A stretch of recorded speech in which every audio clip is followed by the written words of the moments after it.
Hello, it's Jonathan at the Piano Lesson. And I think it's high time we reviewed some tetrachords today. I typically don't like to criticize other people or other videos, but I will today. Uh, I happened on a video that was uh, talking about tetrachords, and I thought, oh, that's nice, because I used to be the only person that would talk about that stuff.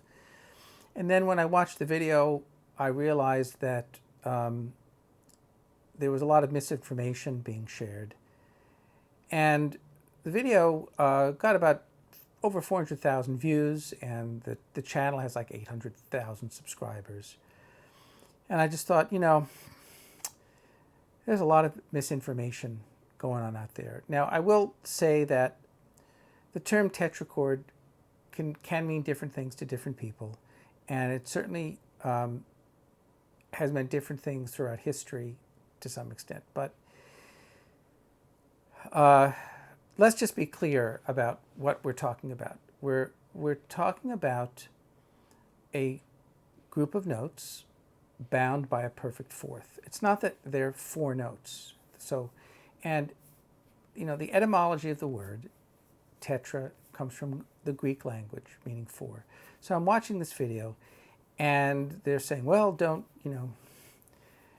get confused by the terminology. Well, there's not much to be confused about other than they're saying it's not a chord. Well, it is a chord, and it comes from the term accord, to go together. But we're not just talking about a group of four notes. And the typical triad or three-note chord based on thirds or skips, or the tetrad, which is also based on thirds. We're not talking about that. We're talking about a group of four notes that are bound by typically a perfect fourth, although there are others that are diminished fourths and augmented fourths. But the key is, and here's the key, that the outer notes are a constant and the inner notes are the variable. Got it? The outer notes are the constant and the inner notes are the variable. So in effect, when you're learning tetrachords, and I typically teach tetrachords as four sets of tetrachords bound by perfect fourths, all you really have to do once you know the perfect fourth is to change the inner notes.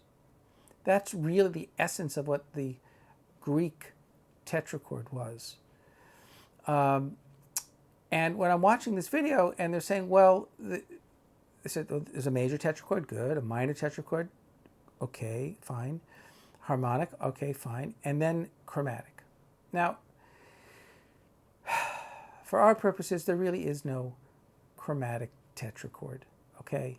And they're spelling it, and I'll put a link to this in the description just so you can see the video. It's not a bad video.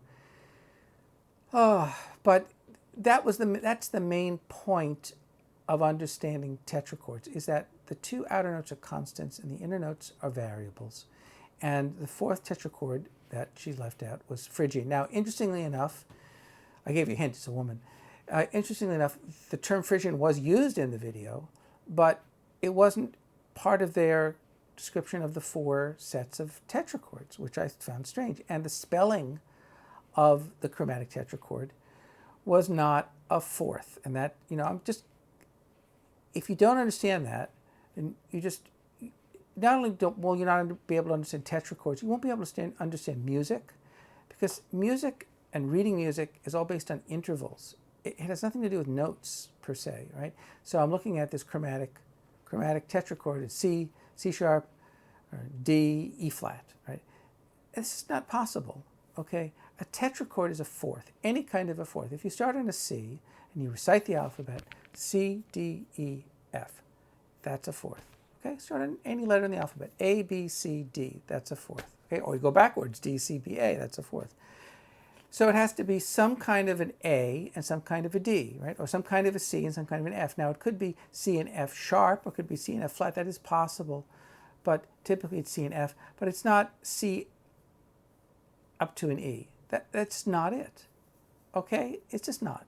So let's get this squared away once and for all. All right, and I'm gonna write some of these out. So is our treble clef, right? So the constant C up to F. Okay, that's your perfect fourth, right? C up to F, C up to F, C up to F, right? That's the perfect fourth. C, D, E, F. Line, space, line, space. Line, space, line, space. Line, space, line, space. Those are steps, okay? They're not that more complicated. Line, space, line, space. Now, C, D, E, F, right? C, D flat, E, F. That's the harmonic. C, D flat, E flat, F. That's the Phrygian. And C, D, E flat, F. That's the minor. So the minor here and the major. And this is the Phrygian, right? And this is, oh, no, sorry, that was the harmonic. That's the harmonic. And this is the Phrygian. Right? So the two the constant notes.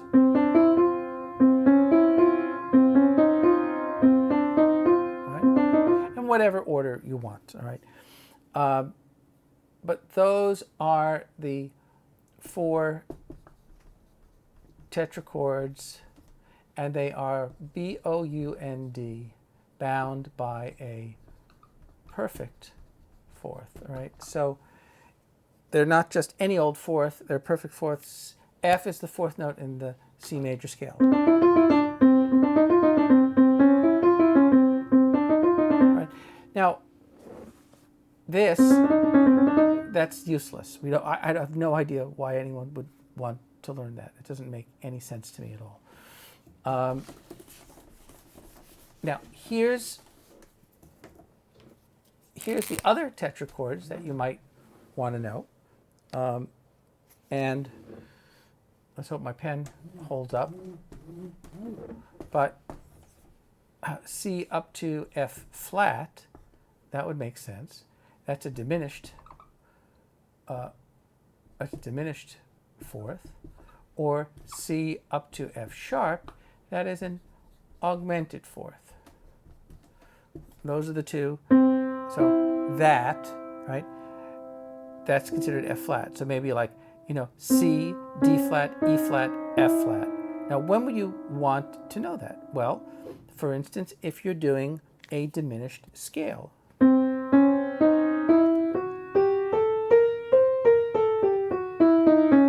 Right? That scale consists of this tetrachord, and that's a diminished tetrachord. C, D flat, E flat, F flat, right? Or possibly C, D, E, F sharp. That's a possibility, right? And there's actually that's Lydian, where they discuss that. C, D, E, F sharp. That's Lydian, where they. But there's also several others, and I'll show you where they are. There's your harmonic minor scale, all right? Minor tetrachord, Phrygian. This is your Lydian, right? This is your,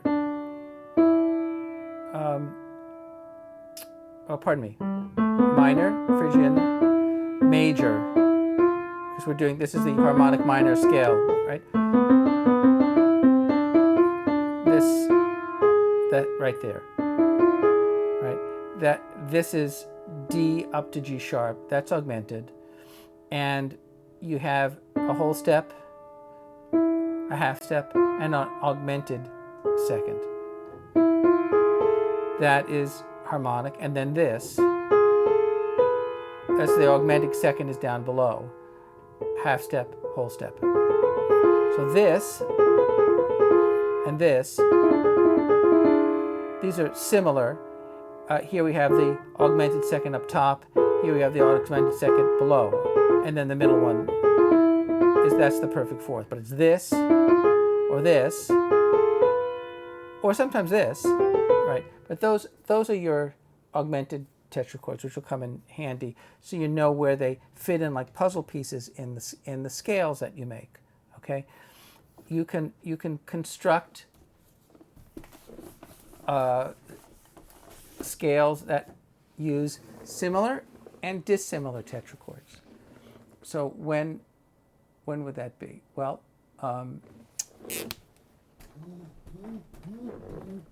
so the major scale, C, D, E, F, G, A, B, C, all right? Those two tetrachords are, these are both major. This is major. Yeah. Right? Those are similar. Minor, that's Dorian, right? So that would work. Phrygian, those are similar tetrachords, all right? And then you're going to have dissimilar ones. I'm going to skip the F. I'm going to go to the G. This is major and minor. That's Mixolydian. This is Aeolian, minor and Phrygian. So those are dissimilar. And here, this is the Phrygian scale, but these are dissimilar also. This one uses the augmented fourth, right? And likewise, if you invert it, you use it down here. That's Lydian, augmented and major, right? So 1, 2, 3 of those modes use similar tetrachords. 1, 2, 3, 4 of them use dissimilar tetrachords. We're talking about diatonic modes. And of those 4 that use dissimilar tetrachords, 2 of them use the augmented fourth. Right. That's just a quick, concise overview of that. And then the diminished scales we were talking about, there's the half whole, and then there's the whole half. Excuse me. That's the whole half. Starts with a whole step. And you can understand those in terms of a minor and another minor.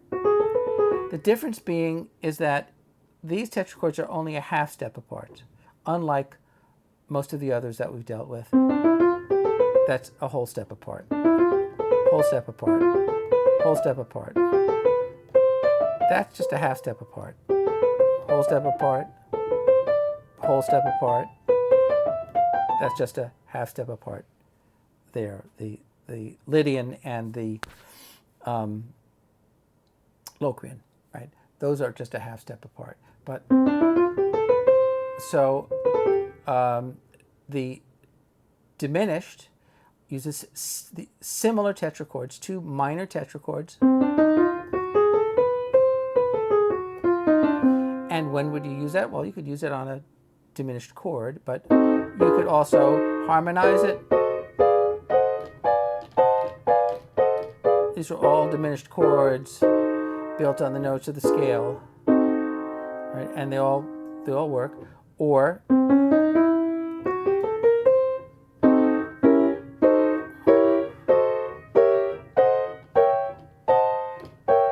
these are all.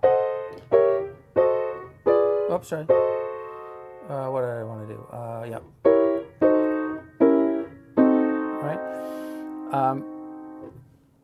That's how you kind of harmonize these. You can start by harmonizing the tetrachord just with triads.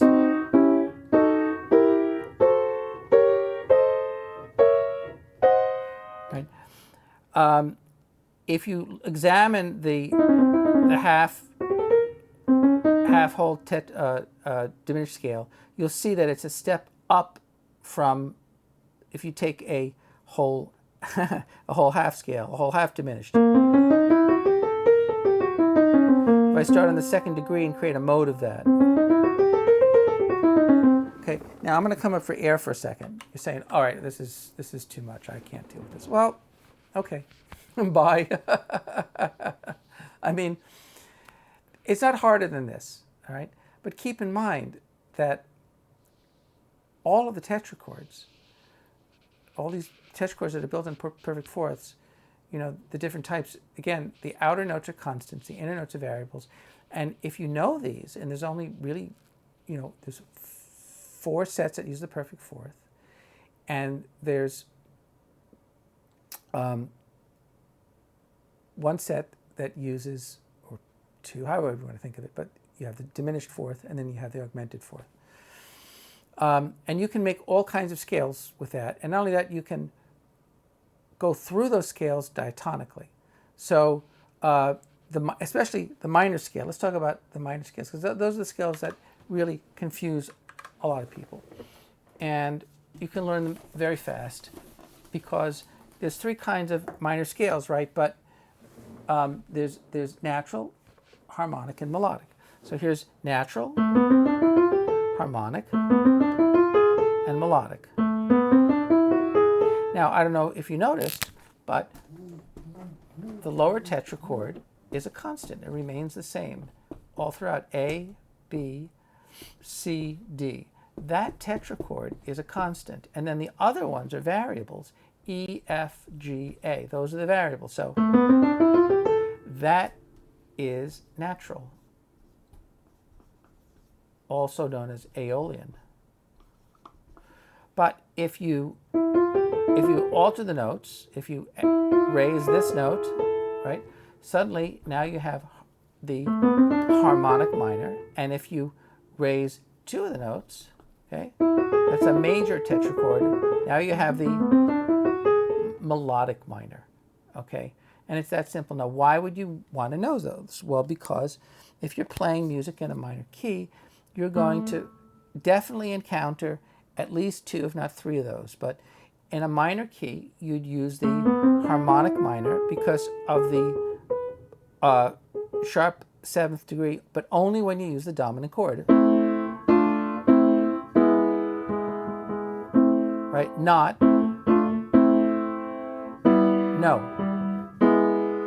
You need that leading tone. But we don't use this to make melodies. What do we use to make melodies? Well, we use the melodic minor. But when we go down, we don't go down the same way because that sounds major. So we go up, minor, major, and then Phrygian down, and then minor. That's the melodic minor. Melodic minor is only ascending, raised 6 and 7, and then down. Right? This, the Aeolian, we usually don't use that to make melodies, but if you're just going back and forth between 1 and 4, that's perfectly fine. So the point is that all you got to do is learn those first 4 notes, okay? That's half the scale already that you know. It's only the upper portion that you have to change. Now, it would be a nice idea if you can take any scale and go up diatonically in the scale. This is a harmonic minor scale. Right? And just going up like that, you know, that would be a nice idea. This is melodic minor.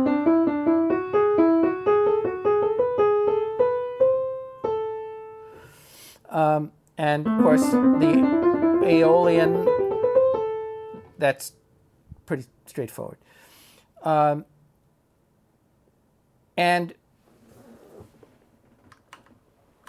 so, and there were other things in the video that just kind of made me squirm a bit, but gosh, you know, it's not a lot to learn. There's only really 12 keys you got to know, major, minor, and it's called a tetrachord because it's bound by a perfect fourth. Okay, not necessarily because it has 4 notes in it, and that's why people kind of say, "Well, that's not a chord." Like, okay, yeah, that's what contains them. You know, that's what contains the grouping. And it's thousands of years old. It's older than human beings, actually, because it's just part of nature. And the other thing I'll just touch on for a minute, this other book I didn't get a chance to talk about last week, Keyboard Runs for the Jazz Stylist. So this is where you could possibly apply some of your knowledge, of some of your scale knowledge, but I'll just play little snippets of this because it's kind of interesting.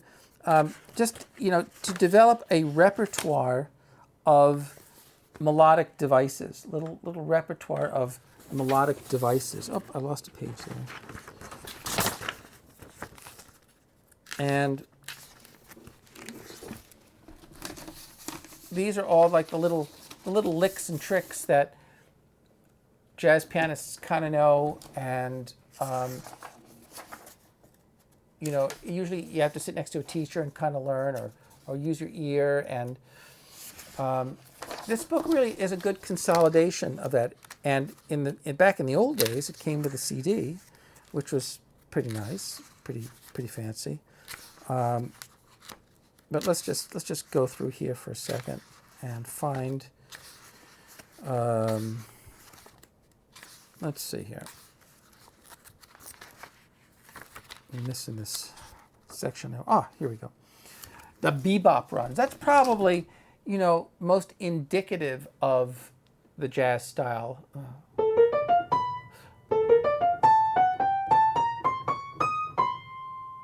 That's a really that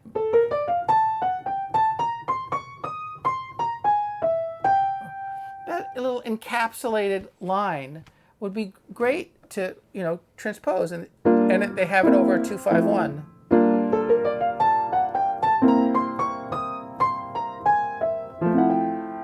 And then they transpose it into 3 other keys for you. That's cool.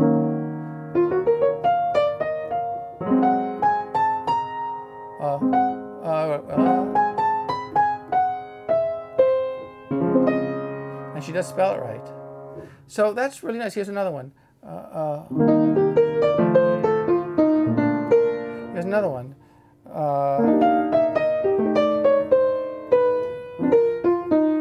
Notice all the chromaticism.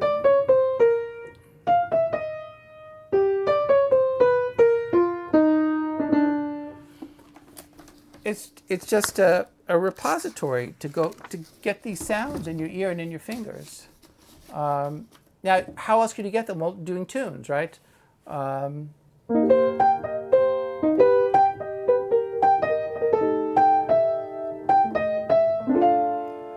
That's another, or they transpose it.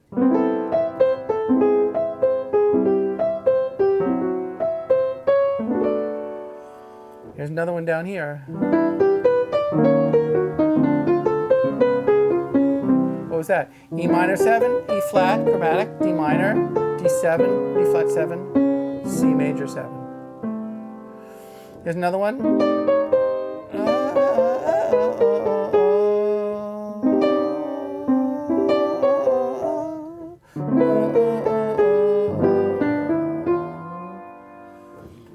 Just those little bits. That's a very doable, a very doable exercise. They're not overwhelming. Here's another one.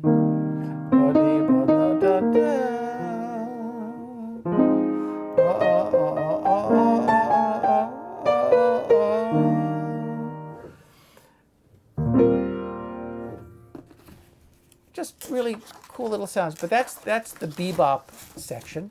And maybe the next most important section might be, I'm going to say maybe the blues section. Let's see. Blues, here it is. 17. Okay. So, that's odd. 37. Okay. Got my page wrong. So here's the blues runs. All right.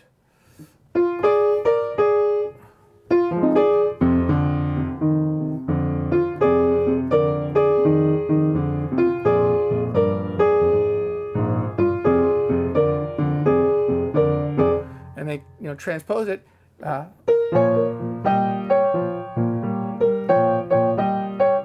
Here's one down here.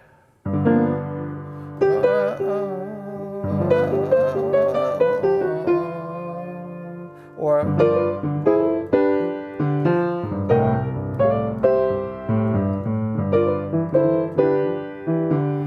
just taking those little licks. Now I don't know if you've heard them before.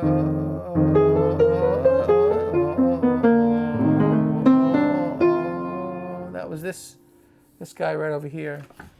You know, nice little, gives your playing a little bit of a flair, and gives you a jump start into that. Now, of course, you can play tunes like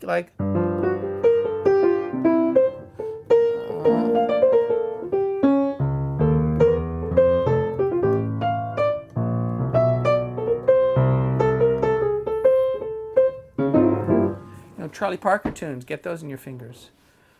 Get those in your fingers. Okay, I'm going to get going. Nice to spend some time with you. I hope everyone's doing well, and we'll see you next time. Drop me a line. This is Jonathan at The Piano Lesson. Bye-bye.